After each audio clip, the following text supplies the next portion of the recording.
Got a full house this morning. All right. First of all, just a couple of quick review points. I had hoped to finish this stuff up this week. It looks like it's going to be next week probably before we finish it up, but that's okay. In this particular morning thing, we're talking about three groups. The three we've been talking about the whole time. Eubacteria, archaea, and I'm going to talk some about protists today, protista. I'm not going to go through all the stuff about eubacteria today, but just a couple of review points. First of all, we talked that normally they reproduce by binary fission, or prokaryotic fission, asexual. And I stressed to you that at asexual reproduction, its biggest advantage is what? It's fast. And it's really good when what's going on in the environment. Yeah, the environment's nice and steady, calm, and whatever the organism is, it's good at living in that environment. It's kind of like that old saying, if it ain't broke, don't fix it, right? If it ain't broke, don't fix it. If your genes work good in that environment, why change it? But asexual reproduction is not so good when what's going on. When there's change in the environment, and you're not good at dealing with those changes, whatever organism you are, because you don't have the raw materials needed to what? Keep going. Keep going. Evolve. Okay? Because sexual reproduction is one of the main ways that we get some genetic diversity. So the strength of sexual reproduction is that it gives us different versions of genes, and it acts as the raw materials to allow us to what? Evolve, adapt, change. Bacteria don't do sexual reproduction typically, but they do something sort of similar. Occasionally they'll do something called conjugation. When we use conjugate as a verb, it can be like conjugate verbs, like in Spanish class, right? That's not what we're talking about. What's the other verb usage of conjugate? Get together, hook up. And that's literally what happens sometimes between bacteria. They use those little hair-like structures called pili, and they connect together. And when they do, what do they swap? Plasmids, which are extra little loops of DNA. Not their one main chromosome, but extra little pieces. And when they swap them, they eventually will disconnect. It's called sexual reproduction because even though we start with two and we end with two, the two that we end with are what? They're different. They're different than what we started with. So it's a form of sexual reproduction. It gives them variation, and therefore gives them the ability to evolve and adapt. One other thing that I'll mention about eubacteria while we're here, this is kind of unique to eubacteria. Let's say that's their little chromosome. The environment gets bad, maybe really cold, maybe really salty, maybe the pH is changing. Something's going weird in the environment. What do they do with their chromosome? Put a protective coat around it. The cell dies, the environment kills it. But that protective coat protects the DNA. And when the environment gets better, what happens to that protective coat? It goes away, and out comes what? A new cell, genetically identical to the one that was there before, right? That makes bacteria hard to kill. A lot of them are very hard to kill. Those structures that I just described are called endospores. So it's an internal spore. Kind of like livestock stuff too. Well, they're not resistant to some things, and only some bacteria do this. Not all of them do. It's only eubacteria, and it's only a small percentage of the eubacteria that can do them. But it's not resistant to everything. It might be resistant to either pH or not certain chemicals.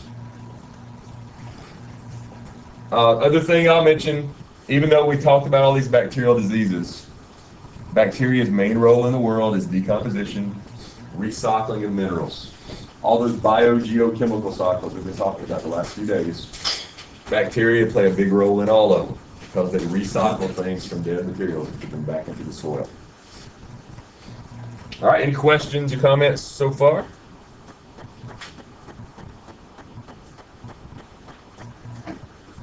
One thing I'll point out, because it was obvious some of you didn't know it on the last test. All bacteria have what? A cell wall. Eubacteria cell walls are made of what? It's the material. Peptidoglycan, kind of a sugar-protein combination. Remember that some bacteria have, in addition to that, on the very outside, a capsule, kind of a mucus coating. All cells have what? And some of you didn't understand as well on the test. Well, yes, true. That's not where I'm going now. Related to walls. Cell membrane. All cells have a membrane. In addition to the membrane, bacteria also have a wall.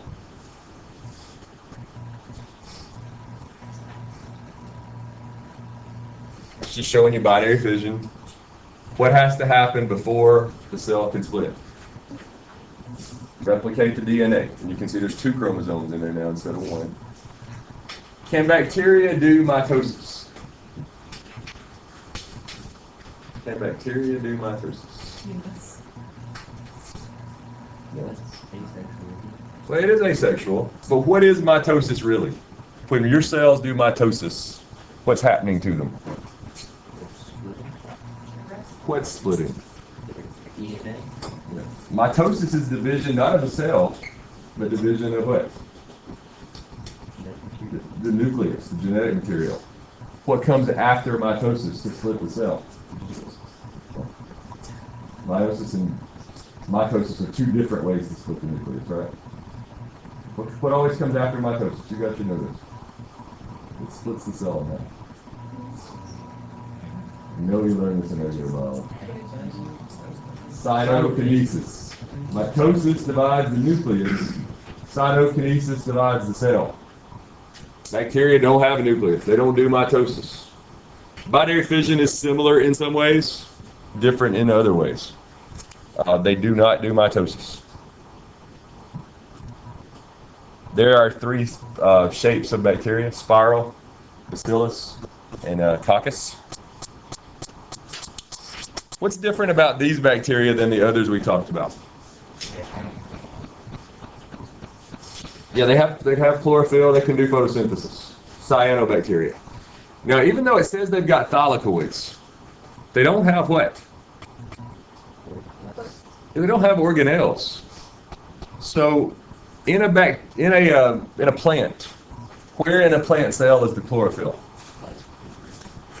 In a plant, where's it at? It's in the membranes of what? The thylakoids, which are a part of what organelle? Chloroplast. Even though this calls these things thylakoids up here, in reality, what are all those little waves? What are all those little twists? The things that look like green circles going around the inside, what are those really? That's the cell membrane, all twisted on itself. And then what's embedded in that cell membrane? Chlorophyll. Because the only membrane in a bacteria is the cell membrane, right? The plasma membrane. So it's all twisted around, and then embedded in that membrane is chlorophyll. So it's sort of like a thylakoid. It's not really a thylakoid, even though this picture calls it that. It's the cell membrane with chlorophyll embedded in it.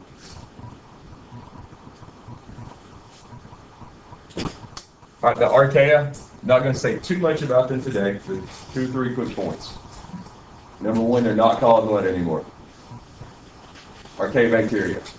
And they're not called that because our whole classification system today is based on this idea, phylogenetics.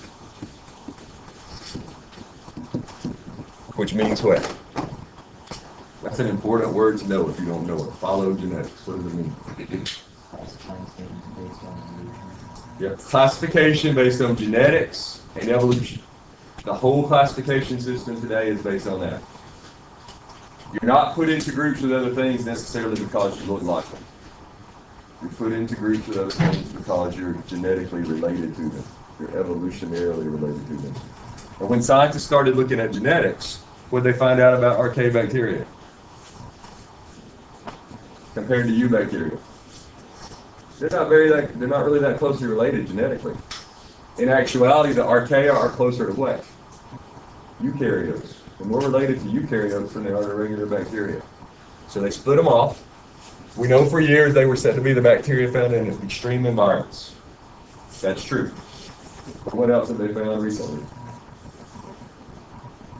Yeah, they're found all over the place. They're in your intestines. They're in the oceans. They're not just in extreme environments. They're all over the place. They're actually pretty common. Their cell walls are different than eubacteria cell walls. They're not made out of peptidoglycan. That's one of the main things that separates them in terms of the way they're made.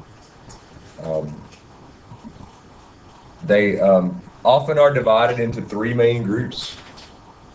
Methanogens, which make, guess what?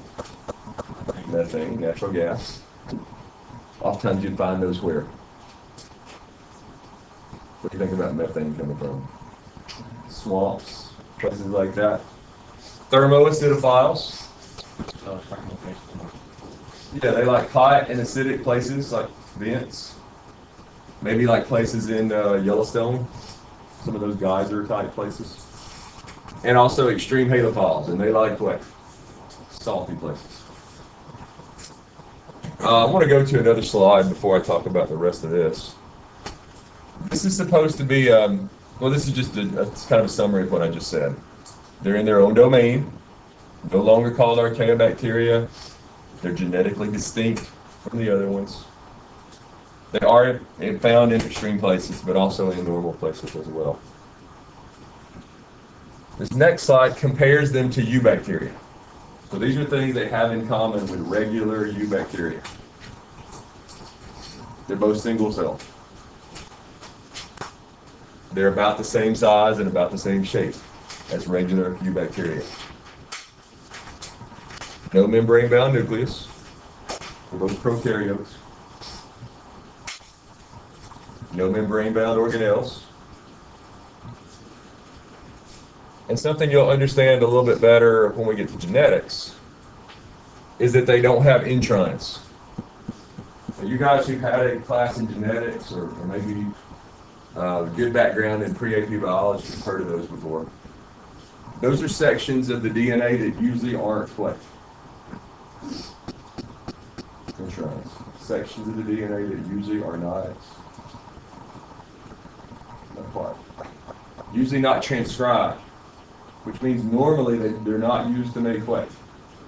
Protein or RNA. They can be under certain situations, and we'll talk about what those situations are more when we get to genetics. But again, these are similarities between archaea and eubacteria. The next slide is going to compare them to eukaryotes. But again, these, before we go further, single-celled, about the same size and shape, they're prokaryotes, so there's no nucleus, no organelles, and also no introns. But in terms of eukaryotes, lots of similarities there too. A lot of the metabolic pathways that we have, they also have. When I use that word metabolic pathway, what do I mean? What is a metabolic pathway? It's an important term for you to know. Somebody help me out. What's a metabolic pathway? Silence. Take a stab at it. You guys have heard that word a lot in this class already. Metabolic pathway. Not necessarily break things down, but it's a chemical pathway for doing something. So like cell respiration, for example, would be a metabolic pathway. How do you make ATP? The steps it takes to make ATP. Digestion of a protein, that would be a metabolic pathway. The steps it takes to break down a protein. Photosynthesis would be a metabolic pathway. The chemical steps that it takes to do something. So we're saying we share chemical steps, which probably means we share what? It's what makes those chemical steps happen most of the time. Enzymes. And if we share enzymes, that also means we must share what? Yeah, and if we share proteins, we must share DNA, which means we must be related through evolution, right? That's the point I'm trying to get to. And that's kind of what this says, right? The DNA sequences, their DNA sequences in archaea are more closely related to eukaryotic DNA than they are to prokaryotic DNA. How do they know that? How do they compare them? Yeah, but how do they actually compare DNA? What are they comparing when they say our DNA is more similar to archaea's than a bacteria's DNA is? Yeah, it's the orders of the A's, T's, G's, and Z's. They actually literally compare. They sequence the DNA in a lot of cases. They know that a certain gene is A, T, T, G, C, A, C, G, and so on.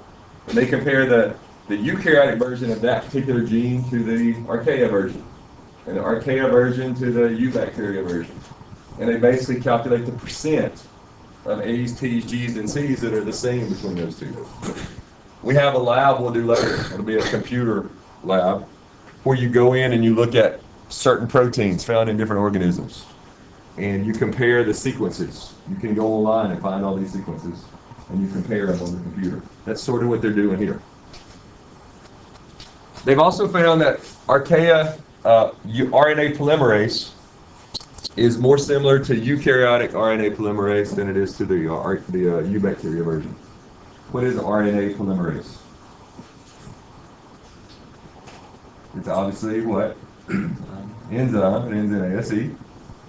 What would that enzyme do? Well, it makes what polymer? RNA. What is the process of making RNA called? Transcription. It's the main enzyme of transcription. It takes DNA and builds RNA from its templates.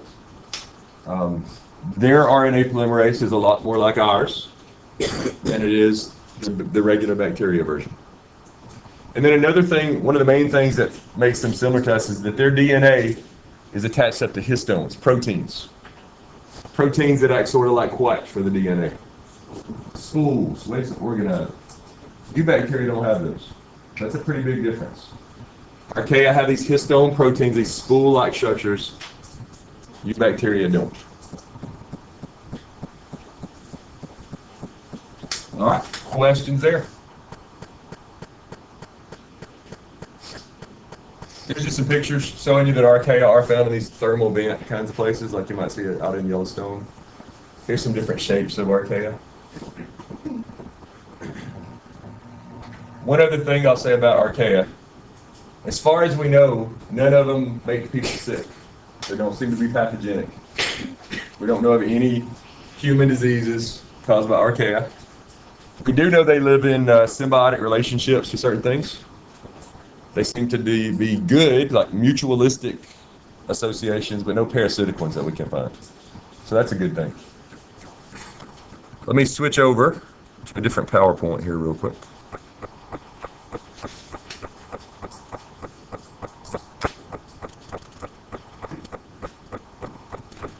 That's the same one. And let's talk about the group for today. Probably won't get too far into this today, but let's talk about protists. When you were in regular biology, how many kingdoms were there in the classification system? It kind of depends. It changes every other day. But probably Protista was a kingdom, right? Guess what? It's not a kingdom anymore. It's not considered to be a kingdom anymore. Because again, what did we say classification is based on? Phylogenetics, evolution, and genetic relationships. And when scientists started looking at the DNA of all these things they've been calling protists, what did they find? They weren't very similar. They weren't very closely related. So the protists are spread out into all kinds of different groups today. And the system that they're using changes every time they learn something new. So don't try to worry too much about how to classify them. We still call them protists.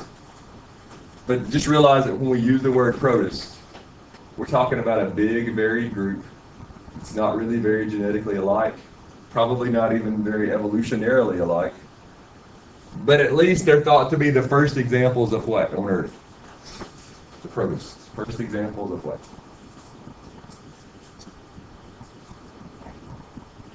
Not animals. Not plants. Eukaryotes. They're thought to be the first eukaryotes, right? And how did they supposedly come to be? Where did protists come from, supposedly? How did they come to be? Endosymbiosis, right? Small prokaryotes getting engulfed by bigger ones, and over time evolving to become what? Organelles. in general. So first eukaryotes are thought to be protist-like organisms. When we talk about protists, we usually talk about two groups of them, algae and protozoans. Algae are more plant-like kinds of things. They usually can do photosynthesis. The protozoans, on the other hand, what does that word mean? Protozoan. What's proto mean? Like if you make a prototype. First. Zoan means animal. Now they're not animals, but some of them are sort of like animals, right? They're heterotrophs, they eat, they move. So it means first animal. Realize they're not animals, but they're similar to animals in a lot of ways. In general, these are some characteristics of protists in general. Most all of them are single-celled. All of them are eukaryotic. They all have a membrane-bound nucleus. Some are autotrophic. They can do photosynthesis. Some are heterotrophic. Some are both, depending on the situation. They can switch back and forth. They can go from photosynthesis to eating, back to photosynthesis, like a euglena. Even though most of them are unicellular, there are a few that are colonial. What does that mean, colonial? Like they get with other protists. Yeah, they just kind of hook together. They're not really like a tissue. The tissues are groups of cells that are made to work together, right? Not really like it, it's just like a big glob of cells. There's not a whole lot of communication between them. There's probably some, but it's not as complicated as a human tissue or something. They live in groups. As far as we go with the other groups of protists, the protozoans, they're generally classified based on how they move, locomotion. So we separate them into groups based on how they move.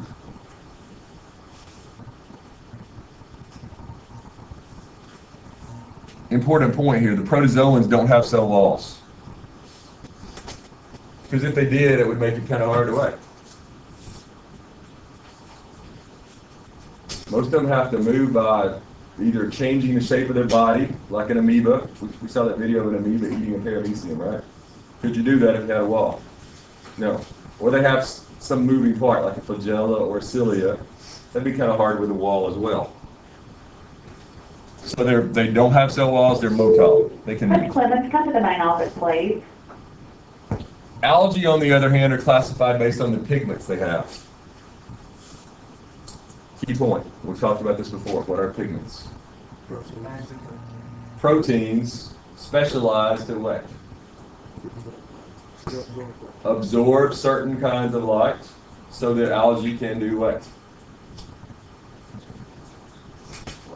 Photosynthesis. Think of pigments like the solar panels for a plant, or in this case an algae. Absorb light so it can be used to make sugar. Now, in a lot of classification systems, depending on whose classification system you're using, there are multicellular algae. What's probably the most famous multicellular algae? One you've all heard the name of before. If you go out to California, there's these big like forests under the ocean made of this stuff. Kelp, right? It's big kelp beds. Those are multicellular algae. They are, in most systems, classified as plants. They have more in common with plants than they do other protists, typically. Well, what? Why are they not plants? Well, there's part of it's genetic, whole phylogenetic thing. They don't have some of the structures that your normal land plants have. Plus, most of the time, we think of plants being on the land too. There are some exceptions, though. We'll get into the details of that later. A lot of protists, a lot of algae in particular, form phytoplankton. Now, I want to talk about three words here in a minute that are important for you to know.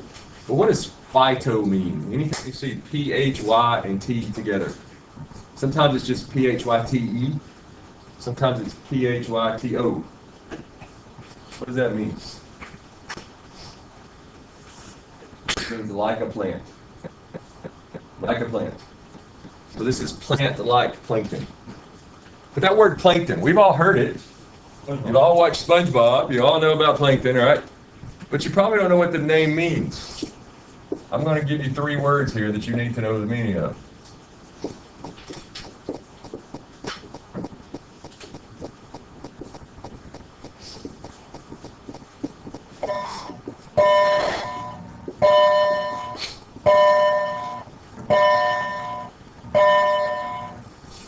first of all, plankton. Where do you find plankton?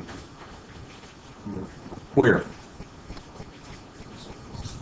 The surface. 2 words, both the words I needed, right there together. Floating on the surface. Plankton are floaters. Hmm?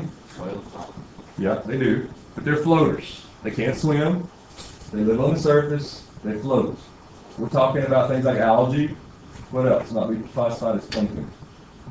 Not all plankton is plant-like, right? There's also plankton called zooplankton or zooplankton, which is what? Animal-like stuff. What's the main thing that most whales eat? We have a what? What kind of plankton? Krill, which is like what? Shrimp-like stuff, right? Those are zooplankton. Key thing, plankton are things that float on the surface. They can be plant-like, they can be animal-like. They can be protists, they can be more things like krill, but they're floaters. Guess what nectin or nectose is? They are swimmers. Things that live not on the surface, also not on the bottom, somewhere in the middle. They live in the middle of the water column. These would be most of your fish. Things that swim well, they live in the middle of the water column. So that leaves benthic or benthos. Those things have to be what? Bottom dwellers. Things like lobsters, crabs, sponges. Things that live on the bottom. Bottom dwellers. Not swimmers, not floaters. Bottom dwellers are benthic or benthos. So would you add bentho plankton? I missed that one. Just one more time. I missed what you So said. like, is that the prefix to plankton, or is that what just what you said? No. These are the 3 different ways things that plankton float, live in the middle of the water column or swim, nectin or nectose, live on the bottom. So these are plankton aren't a name for an organism. Plankton is a name for where that organism is at. It's a floater. It's living on the top of the water. It's okay. Yeah, you were outside. Yeah. Plankton is not a specific organism. It's where the organism is found. But plankton is a benthic or right? Plankton has different character. Yeah. What is he? He's an algae or something, isn't he? No, he's just a one-eyed plankton, and he makes junk. Yeah, I've seen the cartoon, but I think he's like an algae though, isn't he? Isn't that what he's supposed to be? He's green. Paramecium. Yeah, but he's green. Antennas. So my guess would be he would be something that would float. So he probably is a.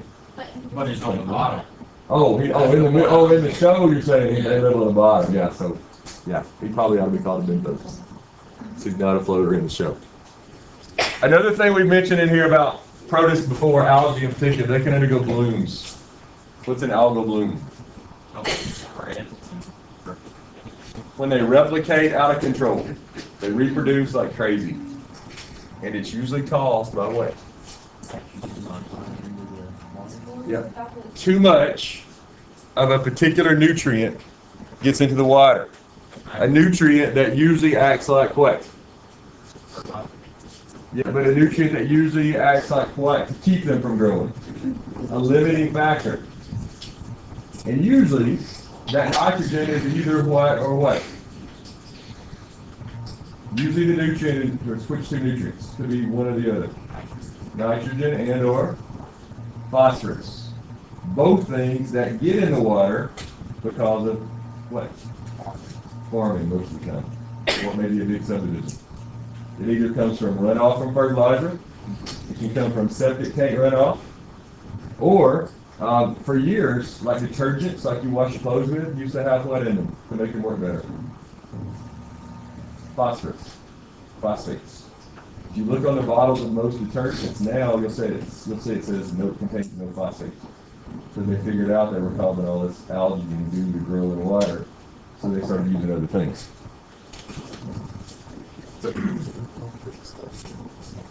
Why don't you just leave it right here? Right here. Oh, you want to put the fridge? Just bring it back.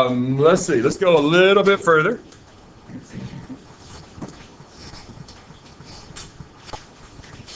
All right, this is probably the last slide we try to look at today. The protozoans are classified into 4 main groups, although there are lots of other groups. These are the 4 main ones. Remember, they're classified based on how they move.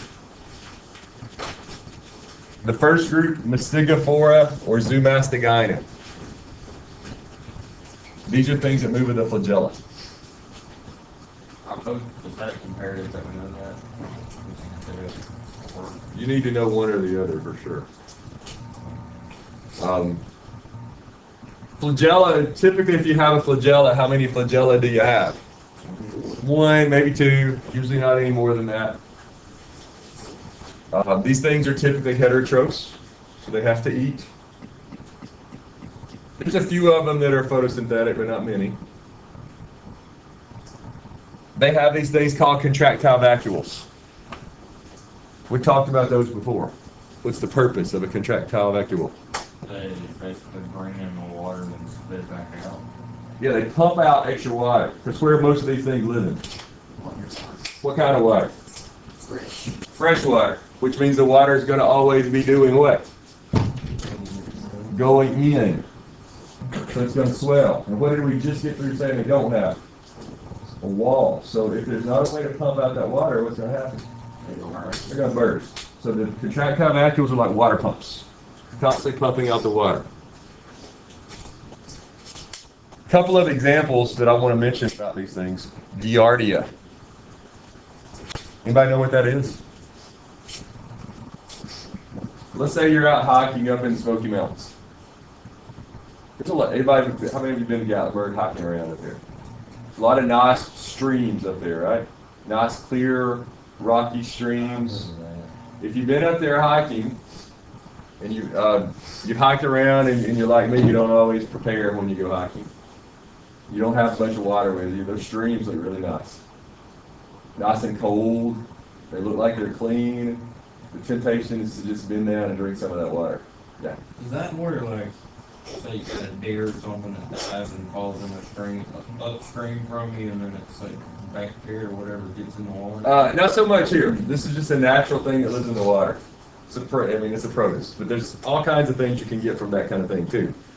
But in this case, this is just a little protozoan that lives in fresh water. Even if it looks clear, these things are microscopic. They can be there. And if you were to drink that water before you purified it, what might this cause? Diarrhea. Some serious diarrhea. Not quite dysentery, but similar symptoms to dysentery. So it's imperative that even if you're out in nature, boil that water before you drink it. Or use those little iodine tablets that the Boy Scouts carry around with them. Purify the water before you drink it. The trypanosome is kind of a cool one, although you wouldn't want to get it. Anybody know anything about trypanosomes? No? Well, you're going to find them in Africa. They're transmitted to humans by a fly called a tsetse fly. That's spelled over there on that board, tsetse fly. When they bite you, they inject you with these protists. Any idea what they cause? No. Way worse than that. Probably. Worse than that. Ebola.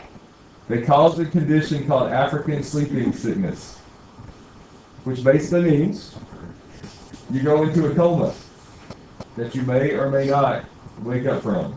So you get bit by a fly, and then you go into a coma. Not immediately, it takes a while. But that's kind of scary. That a fly bite could lead to a coma that might be permanent.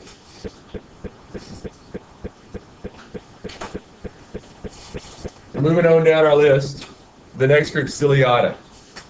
Obviously, they move with cilia. The cilia are not just about movement, though. They do use them sort of like paddles to help them be motile. But they also use the cilia to sweep food into their mouth-like structure. They don't have a mouth because they're one-celled, but they have an opening, sort of like a mouth, called the oral groove. Pretty much all of them have contractile vacuoles because they're mostly freshwater things. They can conjugate.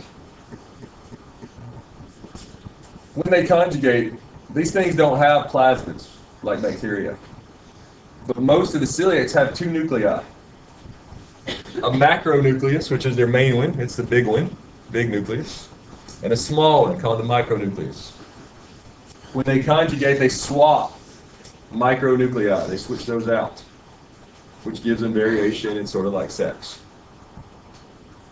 The most famous one of these guys is the paramecium. And the stentor, that name comes from mythology. It's shaped sort of like a bugle or a trumpet. Yeah. On the conjugation subject, Mhm. does all bacteria do that, or is it just a select few? Not all, but most do, that we know of. Most people. All right, the last one I'll mention today is called Sarcodenia, or Sarcodina. These are maybe the most famous protists. These are the amoebas. They move with what are called pseudopods. Literally, what does that mean, pseudopod? False foot, fake foot.